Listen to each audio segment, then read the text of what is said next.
Près de 3 semaines après la clôture du contentieux électoral par le Conseil d'État, l'on sait avec beaucoup plus de précision la nouvelle carte politique de Côte d'Ivoire. Une carte fortement dominée par le Rassemblement des Oufouettistes, RHDP.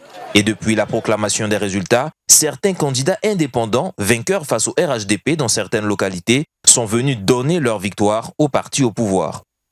Avec 20 nouvelles communes et 7 nouvelles régions conquises, le parti a consolidé sa position.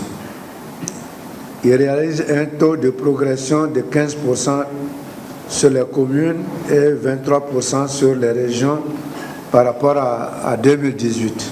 Depuis, 2 sénateurs nous ont rejoints, venant donc de la région du Beauclerc.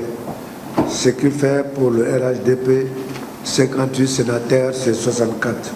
Il avait aussi été annoncé des sanctions à l'endroit des militants du RHDP qui avaient osé se présenter contre les consignes données par le parti. L'information a été confirmée par le président du présidium du RHDP, par ailleurs au représentant du président de la République, Gilbert Kafana Koné.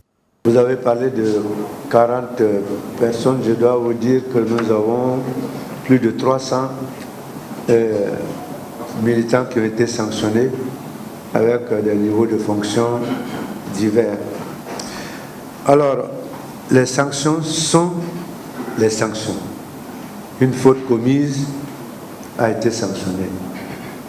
Quelle que soit la suite, la sanction demeure.